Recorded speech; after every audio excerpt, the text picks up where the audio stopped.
Christophe et clarinettiste. Je suis Paul Lamarque, saxophoniste baryton. Je suis Antonin Pommel, saxophoniste ténor.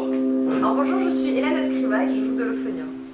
Bonjour, moi c'est Joséphine de Besançon et je suis clarinettiste. Bonjour, je suis Nicolas Arsenievich et je joue du saxophone alto.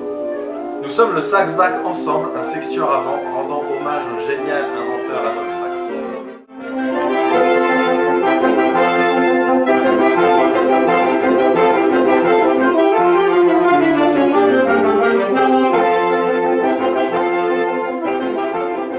Avec le Saxback Ensemble, on s'est rencontrés pour la plupart au Conservatoire de Paris où on était élèves. Et on a décidé de monter cet ensemble pendant le bicentenaire de la naissance d'Adolphe Sax. Il y a eu une grande rétrospective à la Cité de la Musique et au Conservatoire de Paris et on a eu envie de créer cet ensemble qui est donc uniquement formé d'instruments qui sont nés du génie et de l'inventeur Adolphe Sax. Voilà, donc maintenant ça fait 7 ans qu'on existe et on va fêter notre 8e bougie. Donc en ce moment, malgré la crise Covid, on essaye de continuer à faire des concerts, continuer notre travail avec des arrangeurs sur du nouveau répertoire, continuer notre travail avec des compositeurs sur des créations. On a en ce moment une création d'un compositeur finlandais, par exemple. Et ce qu'on fait, c'est qu'on, grâce à notre ensemble, on est assez caméléon. Et on arrive à trouver un petit peu des façons de continuer notre activité en ce moment, que ce soit par des concerts pédagogiques avec le ciné-concert de Buster Keaton, ou encore tout récemment au Festival d'Ardèche à la Baume en musique, où nous avons joué pour le marché d'un village depuis le balcon. On a joué notre fameux arrangement de West Side Story qui a bien plu et qui était parfaitement adapté à cette situation. On profite aussi du temps qu'on a pour élaborer de nouveaux projets, notamment là on a un très gros projet qui arrive bientôt, c'est qu'on va enregistrer un album et donc du coup on a plein de nouvelles pièces comme disait Antonin qu'on a commencé à travailler et des répertoires nouveaux aussi qu'on n'a jamais vraiment abordés, notamment une transcription de Beethoven par exemple et des créations contemporaines qui vont beaucoup nous intéresser. Et aussi, on a cherché dans tout ce nouvel répertoire à mettre en valeur tout l'instrumentarium de Saxback parce que vous voyez, il y a 6 musiciens, mais en réalité, on a énormément d'instruments chacun. Par exemple, les saxophonistes, voilà, ont des saxophones qui vont du saxophone baryton peut-être plus tard au saxophone sopranino. Ah oui, c'est sûr. Nous aurons bientôt un sax sopranino, un saxophone sopranino, mais aussi une trompette basse prochainement. Et nous avons une clarinette en métal en ce moment qui est quand même exceptionnelle.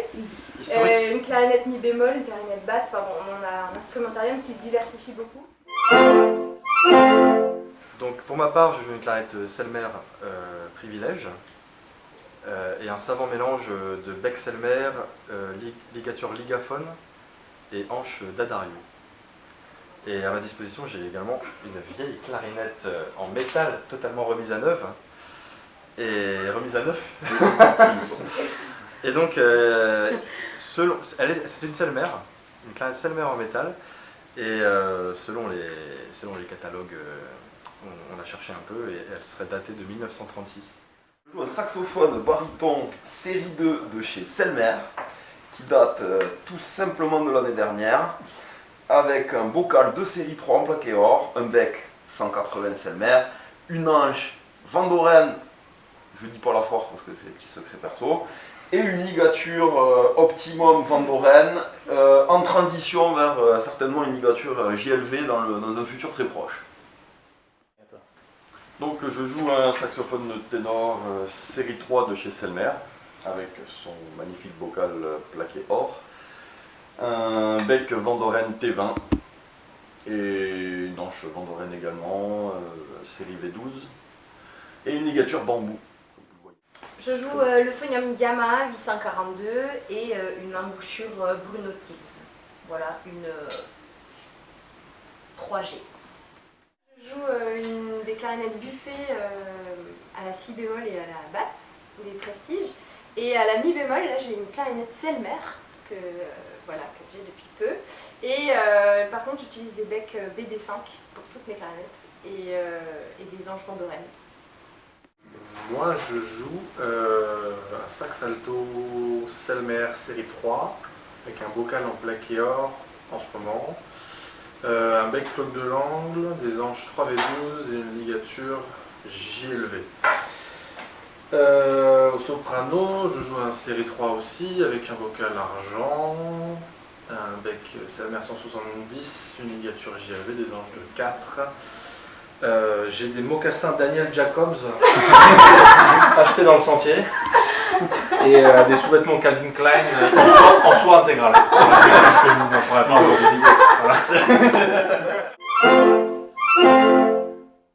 Essayer des choses parce que parfois comme je disais, on a l'impression qu'il y a des instruments qui ne vont pas forcément s'associer et en réalité il y a une infinité de choses à essayer et justement par la transcription, la composition, la création, il y a énormément de possibilités et nous on est spectateurs de cette invention d'ensemble, on découvre à chaque arrangement des nouvelles couleurs, donc je pense que cet état d'esprit vraiment c'est quelque chose de très stimulant aussi.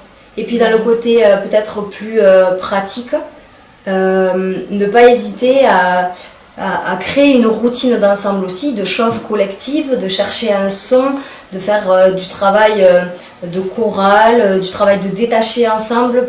En fait, faire la même chose que la routine qu'on s'offre à soi et la penser à 6. Comme ça c'est vraiment créer un objet commun qui est notre ensemble, quoi.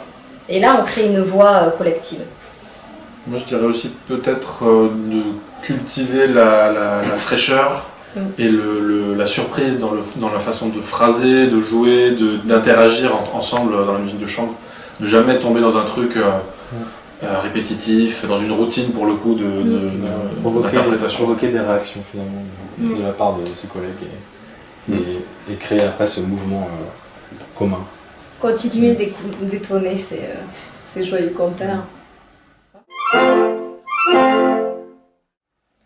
Qui connaît cet objet? Bonne question. Gis, toi tu connais forcément. Ouais, évidemment. On peut penser par exemple que des gens comme Hélène qui font de l'euphonium ne connaissent pas cet objet. Donc en fait cet objet c'est ce qui réceptionne l'ange, en fait, donc Vandorel, on en parlait tout à l'heure. Voilà. Du concert souvent, la meilleure qu'on a sélectionnée, donc on doit l'arranger. C'est son réceptacle en quelque sorte. Exactement, c'est le réceptacle de l'ange. Voilà. Sauf que cet objet, dans la précipitation du concert, dans l'excitation du moment, on le perd.